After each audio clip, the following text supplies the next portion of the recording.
Hello guys, welcome back to the channel accounts expertise. आज हमारा ये 12वां सेशन है, 12th session of our accounting ratios chapter. आज हम अपने थर्ड ग्रुप के बारे में बात करेंगे, डेट इज़ एक्टिविटी रेशोज़। इससे पहले सेशंस में हमने दो अपने ग्रुप्स कवर किए थे।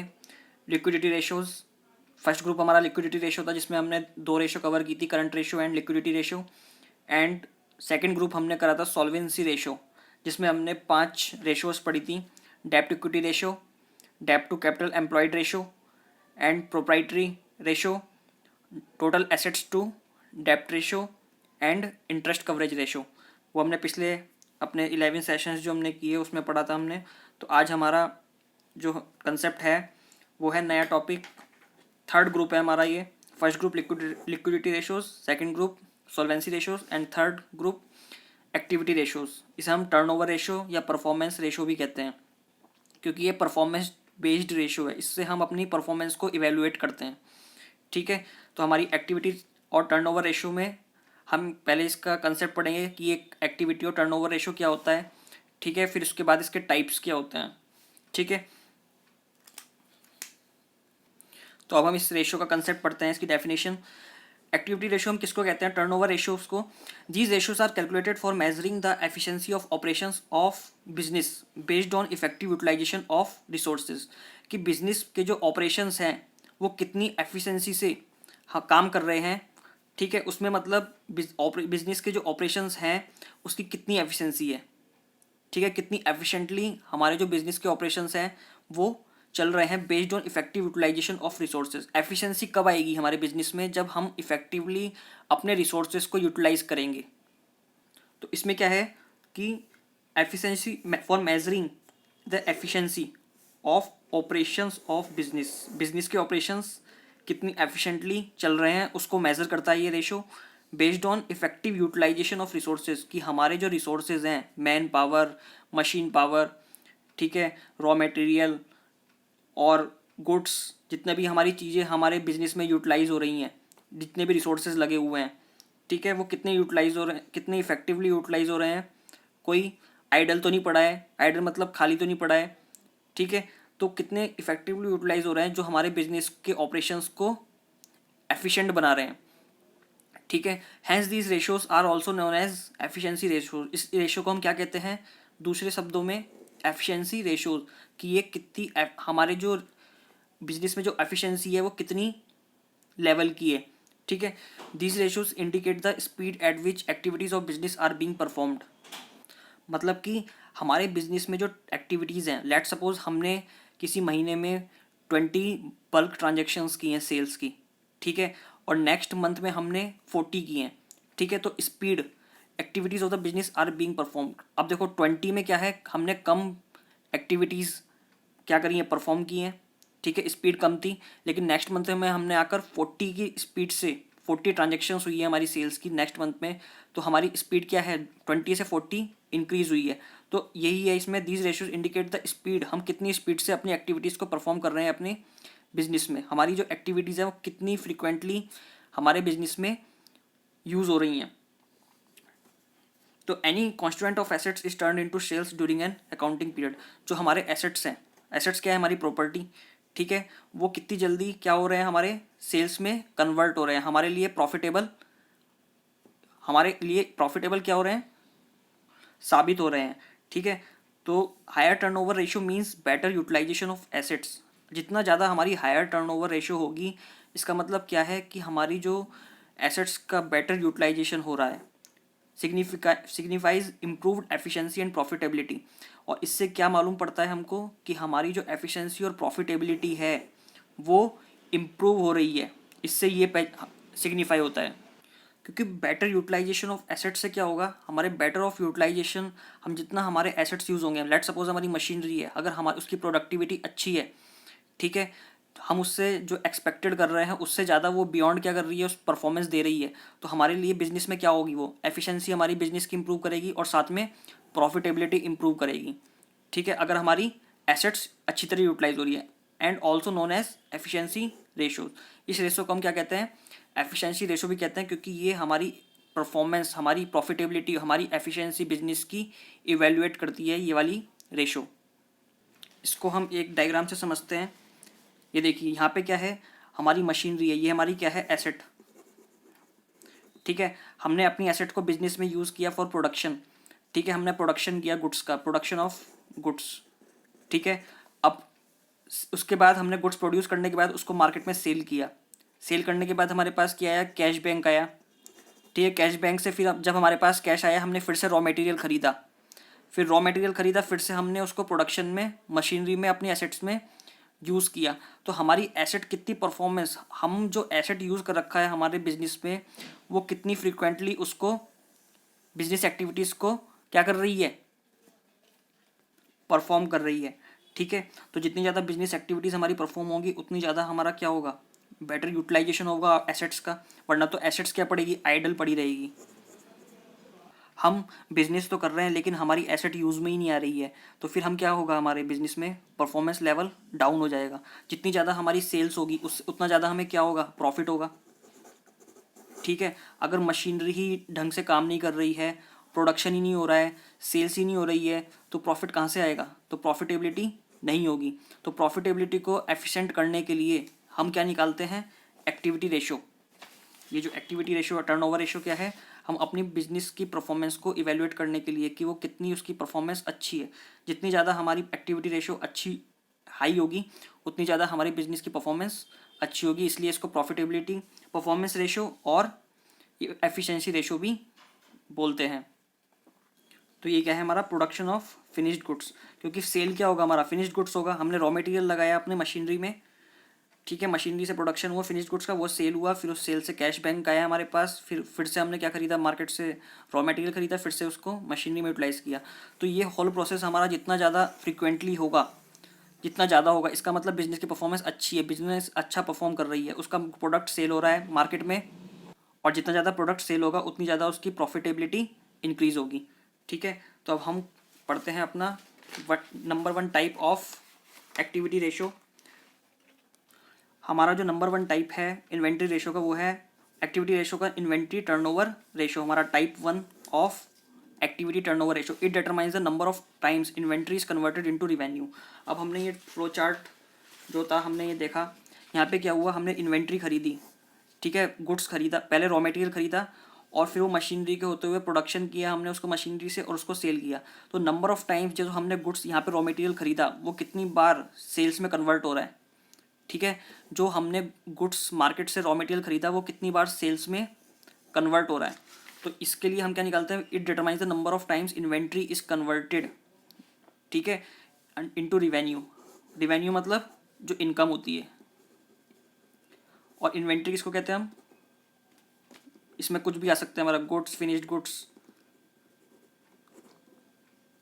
Raw material for from operations during the accounting period under consideration. ठीक है, कि हमारे जो इन्वेंट्री है वो कितनी ज़्यादा रिवेन्यू में कितनी फ्रिक्वेंटली कन्वर्ट हो रहा है from operations during the accounting period under consideration, जिस अकाउंटिंग पीरियड पे हम वर्क कर रहे हैं। It expresses the relationship between the cost of revenue from operations.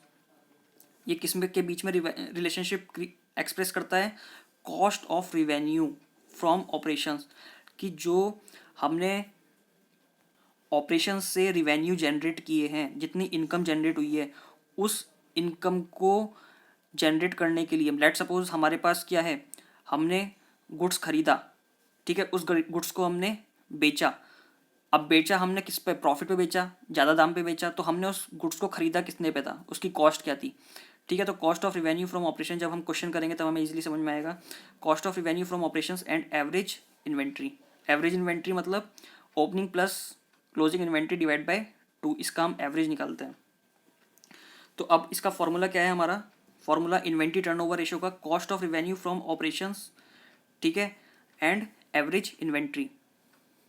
अब जो हमारा ये फॉर्मूला है इन्वेंट्री टर्नओवर रेशियो का, अब हम इसको इवैल्यूएट करते हैं थोड़ा सा। Cost of revenue from operations, cost of revenue from operations निकालने के हमारे पास 3-4 तरीके हैं।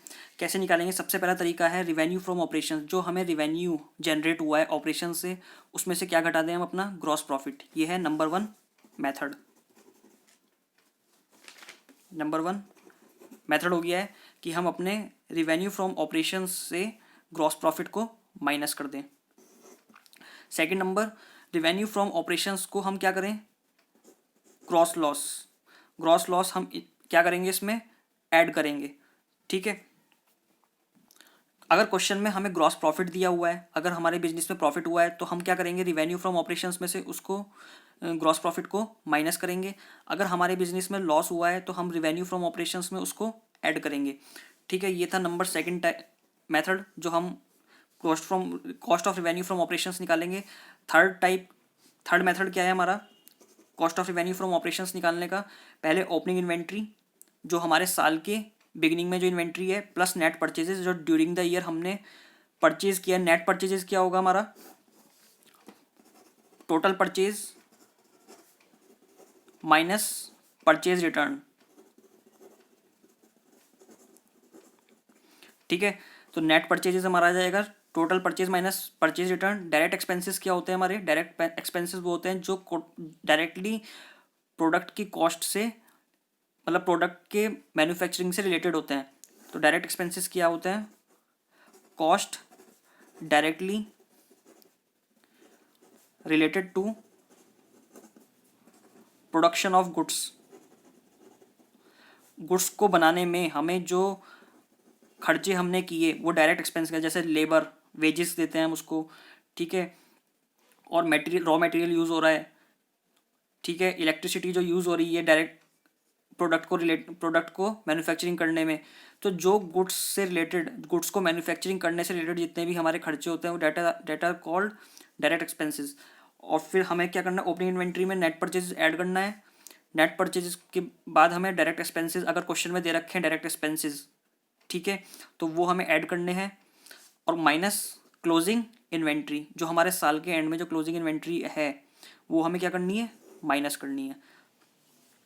ठीक है, तो हमने 3 मेथड पढ़े इसको cost of revenue from operations निकालने के। अगर हमारी मैन्युफैक्चरिंग कंसर्न है, ये किस लिए था, ये था ट्रेडिंग के लिए, जो ट्रेडिंग बिजनेस करते हैं। ठीक है, अगर मैन्युफैक्चरिंग कंसर्न है हमारी, मैन्युफैक्चरिंग कंसर्न के लिए हमारा फॉर्मूला क्या होगा, कॉस्ट ऑफ मटेरियल कंज्यूम्ड। जितना हमारा मटेरियल कंज्यूम हुआ है बिजनेस में for production of goods, purchase of stock in trade. ठीक है, जो हमने परचेज किया है, जो हमारे बिजनेस में जो स्टॉक है उस पर उसकी जो हमारी हमने परचेज की है वो इसमें ऐड करेंगे। फिर plus changes in inventory of finished goods, work in progress and stock in trade. ठीक है, फिनिश्ड गुड्स की ओपनिंग और क्लोजिंग में देखेंगे, WIP की opening closing and stock in trade की ओपनिंग क्लोजिंग में। अब देखो, अगर ओपनिंग इन्वेंट्री ज़्यादा है क्लोजिंग से तो हम क्या करेंगे, ऐड करेंगे इन दोनों चीज़ों में, इसको ऐड करेंगे।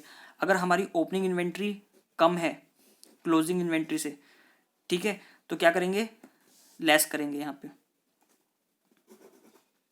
पे लेस करेंगे। ठीक है, तो changes in inventory, opening and closing, changes क्या हुआ, ओपनिंग माइनस जो हम क्लोजिंग करेंगे।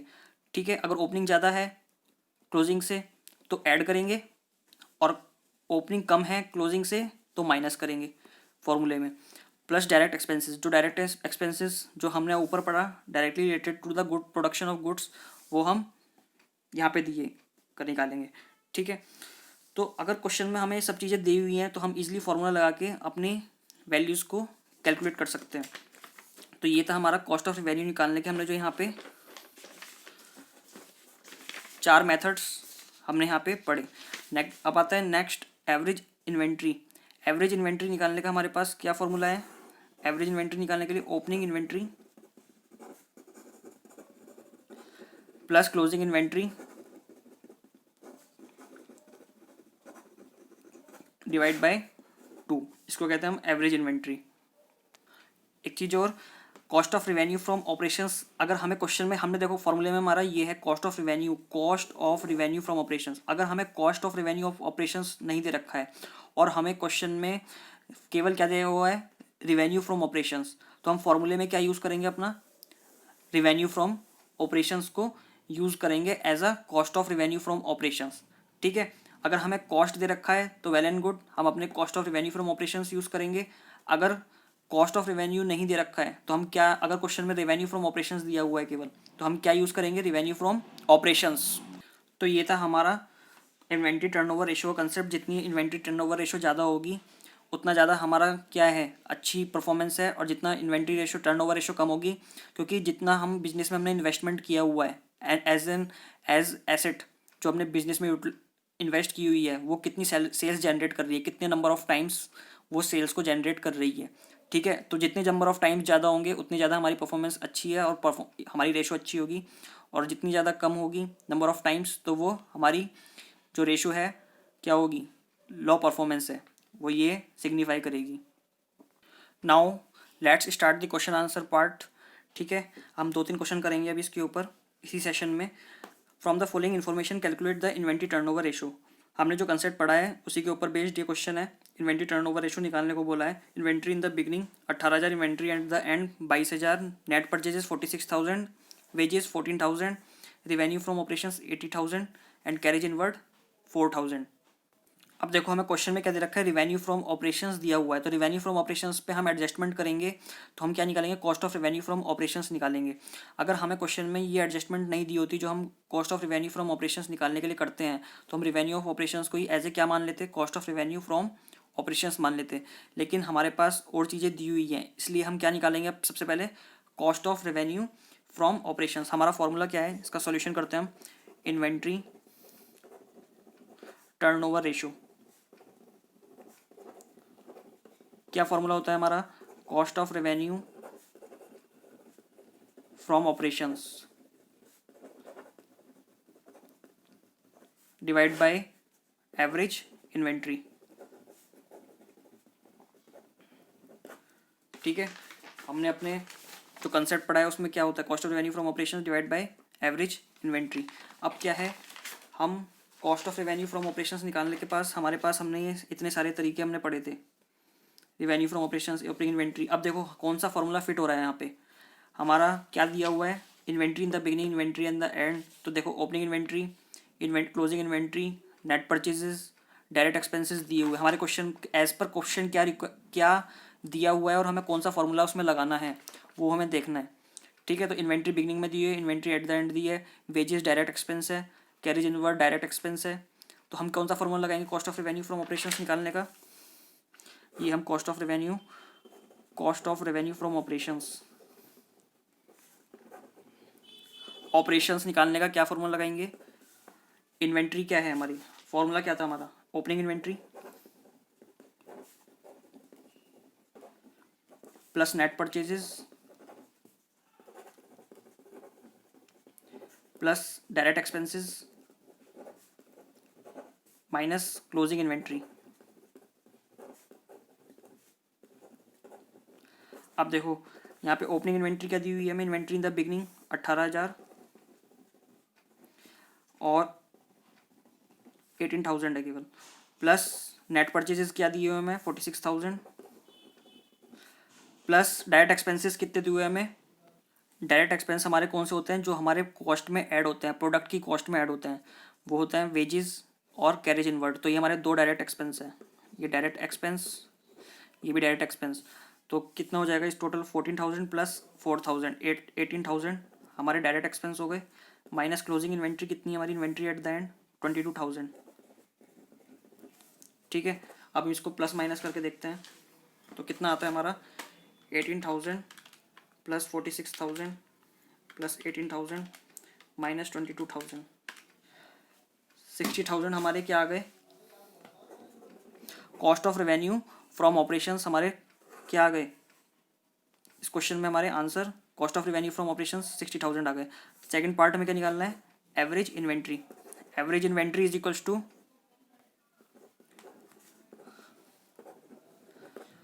Opening inventory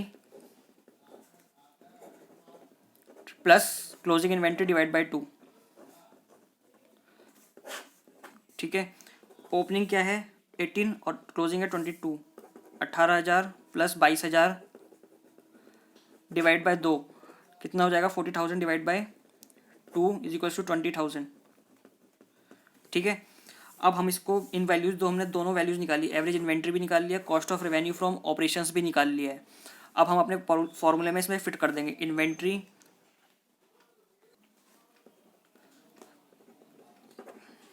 turnover ratio. Turnover ratio क्या हो जाएगा हमारा, cost of revenue from operations ये हमने निकाला कितना 60,000 is equal to 60,000। Average inventory हमने निकाला 20,000 इज इक्वल टू 3 टाइम्स। इसका आंसर हमारा किस में आएगा, टाइम्स में। अब देखो हमने जितनी इन्वेंट्री लगाई है उससे हमारी जो सेल्स हुई है वो कितनी हुई है 60,000। मतलब कि हमने अपने बिजनेस में कितनी बार गुड्स परचेज किया, अपनी 3 बार हमने गुड्स परचेज किया, हमारे बिजनेस में इतनी सेल हुई है। ठीक है, इतनी सेल होने के लिए हमने कितनी बार गुड्स परचेज किया, 3 बार। तो नंबर ऑफ टाइम्स हमने कितनी बार अपनी एसेट्स को यूटिलाइज किया जिससे हमारी इतनी सेल्स हुई है। ठीक है, तो हम इसमें क्या देखते हैं इन्वेंट्री टर्नओवर में कि हमारे जो एसेट्स है वो हमारे कितने फ्रिक्वेंटली यूज हो रहे हैं और सेल्स को जनरेट कर रहे हैं।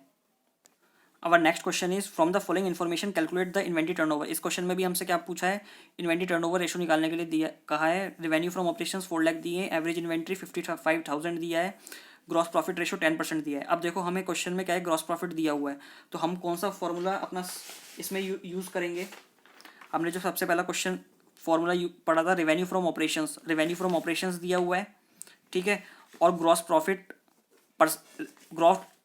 प्रॉफिट रेशो को हमें परसेंटेज दिया हुआ है, तो हम ग्रॉस प्रॉफिट रेशो की क्या निकाल सकते हैं, वैल्यू निकाल सकते हैं कि ग्रॉस प्रॉफिट कितना था। तो रेवेन्यू फ्रॉम ऑपरेशंस में से हम ग्रॉस प्रॉफिट माइनस करेंगे तो हमारी क्या निकल के आ जाएगी, cost of revenue from operations. तो हमारी इन्वेंट्री टर्नओवर रेशो का फॉर्मूला क्या था, cost of revenue from operations, ठीक है, upon average inventory. Average inventory हमें क्वेश्चन में ऑलरेडी निकाल के दिया हुआ है, बस हमें cost of revenue of operations निकालना है। तो हम सबसे पहले इसके लिए क्या निकालते हैं, ग्रॉस प्रॉफिट क्या होता है, ये क्या है, रेवेन्यू फ्रॉम ऑपरेशंस हमारी सेल्स। ठीक है, ग्रॉस प्रॉफिट हम किस पे निकालते हैं, सेल्स पर। जब हम आगे अपनी प्रॉफिटेबिलिटीज रेशोज पढ़ेंगे तो हमें पता चलेगा कि हम ग्रॉस प्रॉफिट कैसे निकालते हैं। तो ग्रॉस प्रॉफिट किस पे निकालते हैं, हम अपने सेल्स पर। ठीक है, तो सेल्स हमें gross profit is equals to sales into gross profit ratio. Sales दी हुई है हमें 4 lakh rupees, into gross profit ratio कितना दिया है 10%। तो 40,000 हमारा क्या आ गया है, ग्रॉस प्रॉफिट निकल के आ गया है। अब हमने क्या पढ़ा था, cost of revenue from operations निकालने के लिए, cost of revenue from operations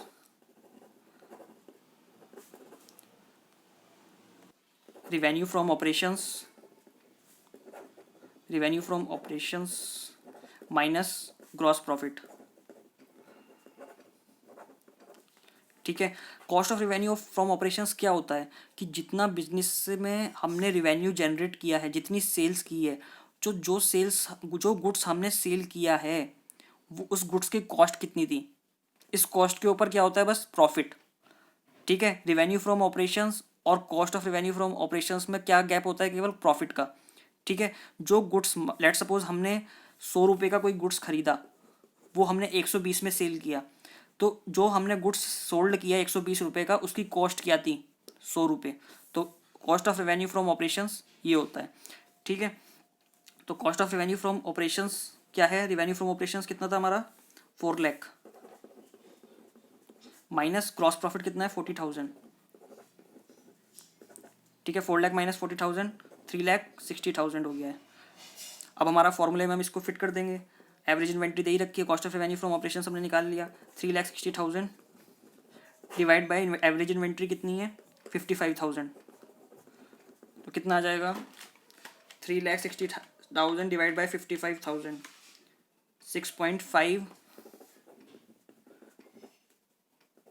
6.55 times हमारा ये आंसर आ गया है। इन्वेंट्री टर्नओवर रेशो जो हमें क्वेश्चन में पूछा था ये हमने निकाले। अब देखो हमें फिट करना, हमने पिछले क्वेश्चन में जो करा उसमें हमें इस वाले फॉर्मूले की ज़रूरत पड़ी। ठीक है, क्योंकि उसमें उसी अकॉर्डिंग आइटम्स दी हुई थी। इस वाले क्वेश्चन में हमें ये फॉर्मूला यूज़ करना पड़ा क्योंकि इसी के अकॉर्डिंग हमें क्या दी हुई है, आइटम्स दी हुई है। इसी तरह अगर हमें क्वेश्चन में रेवेन्यू फ्रॉम ऑपरेशंस दिया हुआ है लेकिन यहाँ पे क्या दिया होता, ग्रॉस प्रॉफिट रेशो की जगह ग्रॉस लॉस रेशो दिया होता, तो हम इस पे क्या निकालते, 4 लाख पे ग्रॉस लॉस रेशो निकालते और फिर ग्रॉस लॉस निकाल कर रिवेन्यू में इसको ग्रॉस लॉस को ऐड कर देते। ठीक है, तो as per circumstances, as per questions items हमें उस फॉर्मूले को यूज़ करना है अपने क्वेश्चंस में आंसर निकालने के लिए। Now our next question is a trader carries an inventory average inventory of rupees 40,000. एक ट्रेडर है उसके पास क्या है एवरेज इन्वेंट्री है 40,000. His inventory turnover ratio is 8 times. अब देखो हर क्वेश्चन में हमने जो पिछले दो क्वेश्चंस पढ़े कि ये जो हमने उसमें इन्वेंट्री टर्नओवर रेशो निकालने को बोला था, लेकिन यहाँ क्या है हमें क्वेश्चन में इन्वेंट्री टर्नओवर रेशो ऑलरेडी दे रखी है. लेकिन इसका मतलब क्या है क्वेश्चन में कुछ और मांगा है हमसे. ठीक है, क्योंकि इन्वेंट्री टर्नओवर रेशो दी हुई है, इसका मतलब निकालने की जरूरत तो है नहीं इन्वेंट्री टर्नओवर रेशो. इसके बदले हमें कुछ और निकालना है, ये दे रखा है, इसको यूज करके हमें और कुछ निकालना है. If he sells goods at a profit of 20% on revenue from operations find out the gross profit. अब देखो हमें क्वेश्चन में एक तो पहला दिया है एवरेज इन्वेंट्री, दूसरा दिया है इन्वेंट्री टर्नओवर रेशो, और दूसरा कहा है कि अगर वो 20% प्रॉफिट पे गुड्स बेचता है on revenue from operations. Revenue from operations मतलब सेल्स पर अगर 20% लगाकर वो गुड्स बेचता है प्रॉफिट. ठीक है, तो find out gross profit ratio, gross profit निकालना है हमें उसका. तो सबसे पहले जो हमें दिया हुआ है क्वेश्चन में हम उसको लिख लेते हैं अपने पास. एवरेज इन्वेंट्री दिया है, सॉल्यूशन हम कर रहे हैं इसका. एवरेज इन्वेंट्री हमें कितनी दी हुई है 40,000, और inventory turnover ratio is equals to 8 times हमको दिया हुआ है. ग्रॉस प्रॉफिट रेशो में दिया हुआ है if he sells at a profit of इतना. ग्रॉस प्रॉफिट रेशो हमको 20% दिया हुआ है. मांगा क्या है, ग्रॉस प्रॉफिट निकालने को बोला है, ग्रॉस प्रॉफिट निकालने को बोला है. ठीक है, अब देखो हम सबसे पहले क्या होता है जो हमें दिया हुआ है हमको उसे यूज़ करना है. ठीक है, तो इन्वेंट्री टर्नओवर रेशियो का फॉर्मूला हम लगाएंगे यहाँ पे. क्या होता है उसका formula, cost of revenue from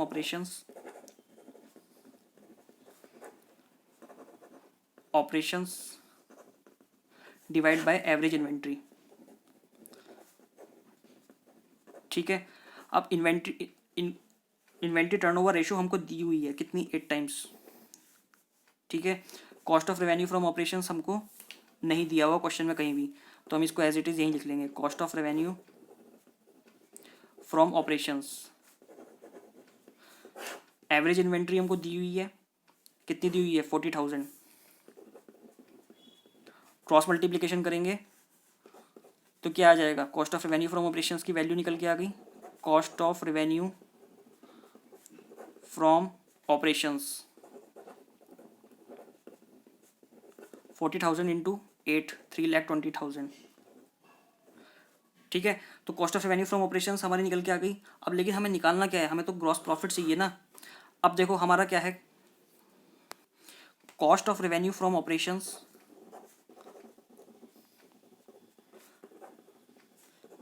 plus profit is equals to कितना होता है, रेवेन्यू फ्रॉम ऑपरेशंस होता है, रेवेन्यू फ्रॉम ऑपरेशंस होता है.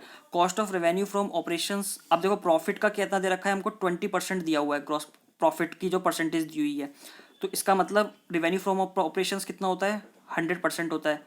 ठीक है, तो cost of revenue from operations कितना होगा 80%. तो रेवेन्यू फ्रॉम ऑपरेशंस में से अगर रेवेन्यू फ्रॉम ऑपरेशंस हमारा 100% है तो उसमें क्या क्या इंक्लूड है, रेवेन्यू फ्रॉम ऑपरेशंस में दो चीज़ें इंक्लूड है. Cost of revenue, revenue from operations हमने पहले भी पढ़ा है क्या होता है हमारा, जितना हमने सेल्स की है. ठीक है, ये सेल्स होती है हमारी, सेल्स का जो हमने गुड्स खरीदा है उसकी कॉस्ट क्या थी और उस पर प्लस हमने प्रॉफिट जो जोड़ा. ठीक है, तो सेल्स हमारा क्या बनता है, प्लस कॉस्ट प्लस प्रॉफिट बनाकर हमारा सेल्स बनता है. अब 100% सेल्स जो है उसमें 80% पार्ट कॉस्ट है उसका और 20% पार्ट प्रॉफिट का है. ठीक है, तो हम इसको दूसरी तरह से क्या लिख सकते हैं, इज इक्वल्स टू और revenue cost of revenue from operations is equals to revenue from operations, revenue from operations into 80%. क्योंकि रेवेन्यू फ्रॉम ऑपरेशंस का cost of revenue from operations, revenue from operations का कितना पार्ट है 80% है. ठीक है, तो हमने इसको ऐसे लिख लिया. अब हमको क्या दिया हुआ है क्वेश्चन में 3,20,000 दिया हुआ है cost of revenue from operations. तो 3,20,000 is equals to revenue from operations, revenue from operations into 80%. ये हमने यहाँ पे इसको फॉर्मूले में फिट कर दिया है अपने. तो अब हम क्या करेंगे, अपने इस फॉर्मूले के हेल्प से हम अपने रेवेन्यू फ्रॉम ऑपरेशंस की वैल्यू निकाल लेंगे. इस रेवेन्यू फ्रॉम ऑपरेशंस को हम एक तरफ लिखेंगे, रेवेन्यू फ्रॉम ऑपरेशंस ठीक है, इस 80% को नीचे ले जाएंगे इसके 3,20,000 के, तो कितना हो जाएगा 3,20,000 डिवाइड बाई 80%, तो 80% होगा 100 ऊपर चला जाएगा, तो 0 से 0 गया 8, 4 40,000। ठीक है, तो 4 लाख क्या आ गया हमारा रेवेन्यू फ्रॉम ऑपरेशंस आ चुका है। ठीक है, अब हमारे पास फॉर्मूला क्या था, हमारे पास फॉर्मूला क्या था, cost of revenue from operations is equals to revenue from operations minus gross profit. ठीक है, इस फॉर्मूले को यूज़ करेंगे हम, cost of revenue from operations is equals to revenue from operations minus gross profit, revenue from operations minus gross profit. ठीक है, cost of revenue from operations हमने कितना निकाला, ये जो हमने यहाँ पे निकाला था 3,20,000 रुपये। ठीक है, रेवेन्यू फ्रॉम ऑपरेशंस हमने निकाल लिया 4 lakh rupees minus gross profit हमें निकालना ही है, ग्रॉस प्रॉफिट हमें निकालना है। ग्रॉस प्रॉफिट को एक तरफ ले जाएंगे, gross profit is equals to क्या हो जाएगा 80,000, 4 लाख में से 3,20,000 जाएंगे, 80,000 हमारा ग्रॉस प्रॉफिट निकल के आ गया है। ठीक है, बहुत इजी क्वेश्चन है, बस हमें कंसेप्ट को समझना है। इसको कंसेप्ट में क्या बोला है, हमें थोड़ा समरी में इसमें को पढ़ लेते हैं हम क्वेश्चन को एक बार। एवरेज इन्वेंट्री दी हुई है, इन्वेंट्री टर्नओवर रेशो दिया हुआ है 20%, एवरेज इन्वेंट्री हमें दी हुई है, आईटी रेशो में दे रखी है inventory turnover ratio, gross profit ये दे रखा है, ग्रॉस प्रॉफिट निकालना है। इन्वेंट्री टर्नओवर रेशो का फॉर्मूला क्या है, cost of revenue from operations average inventory, जो हमें पहले दिया हुआ है उसको यूटिलाइज करेंगे। इसके ऊपर फोकस नहीं करना ग्रॉस प्रॉफिट कैसे निकलेगा, हमें पहले ही इस पर फोकस करना है कि क्या दिया हुआ, उससे हमें दूसरी वैल्यूज़ निकालनी है। ठीक है, तो हमने यहाँ पे अपनी 2 वैल्यूज़ फिट कर दी जो हमें दी हुई है क्वेश्चन में, उसके मदद से हमने क्या निकाला, cost of revenue from operations 3,20,000। फिर अब देखो cost of revenue from operations plus profit is equals to क्या होता है हमारा, ये भी एक फॉर्मूला है, इसे भी चाहे आप क्या कर सकते हो, क्रैम कर सकते हो, और समझना चाहो तो समझ सकते हो कि cost of revenue from operations plus profit is equals to क्या होता है हमारा टोटल रेवेन्यू फ्रॉम ऑपरेशंस। ठीक है, तो कॉस्ट कितना, क्वेश्चन में हमें क्या दिया हुआ है 20% ग्रॉस प्रॉफिट रेशो दी हुई है, 20% हमारा प्रॉफिट का हिस्सा है, तो 80% बाकी बचा हुआ किसका हिस्सा है हमारा, कॉस्ट का। क्योंकि रेवेन्यू फ्रॉम ऑपरेशंस किससे मिलकर बनता है, कॉस्ट से और प्लस प्रॉफिट से बनता है, और हमें प्रॉफिट का हिस्सा दिया हुआ है, तो हमने उसके बेस पर क्या निकाल लिया, अपनी कॉस्ट का हिस्सा निकाल लिया। अब इसको हम दूसरे तरह से कैसे लिख सकते हैं कि cost of revenue from operations कितना है हमारा, रेवेन्यू फ्रॉम ऑपरेशंस का 80% है। ठीक है, तो हमने 3,20,000 एक तरफ लिखा, रेवेन्यू फ्रॉम ऑपरेशंस का 80% है, तो हमने रेवेन्यू फ्रॉम ऑपरेशंस इसकी हेल्प से निकाल लिया, किसकी हेल्प से, जो हमें cost of revenue from operations दिया हुआ है जो हमने निकाला, और 80% जो हमें पार्ट है हमें पता है। फिर हमने रेवेन्यू फ्रॉम ऑपरेशंस निकाला, 4 लाख आ गया हमारा टोटल रेवेन्यू। ठीक है, अब रेवेन्यू फ्रॉम ऑपरेशंस पे अगर हम 20% लगाएंगे तो हमारा प्रॉफिट वही आएगा निकल कर, देखो 4 लाख पर अगर हम 20% लगाएंगे तो कितना आ रहा है हमारा 80,000 आ रहा है। ठीक है, और 4 लाख पे हम 80% लगाएंगे तो कितना आ रहा है 3,20,000 आ रहा है, वही हमने cost of revenue from operations निकाला हुआ है। ठीक है, तो बस हमने जो हमारे पास फॉर्मूला है हमने उसमें अपनी वैल्यूज़ जो निकाली हैं, revenue from operation and revenue from operations and cost of revenue from operations हमने अपने फॉर्मूले में फिट कर दी है, उससे हमने क्या निकाल दिया अपना ग्रॉस प्रॉफिट। बहुत इजी क्वेश्चन है, बस कंसेप्ट को समझना है। तो आज के लिए इतना ही, मिलते हैं नेक्स्ट सेशन में, तब तक के लिए bye and take care guys.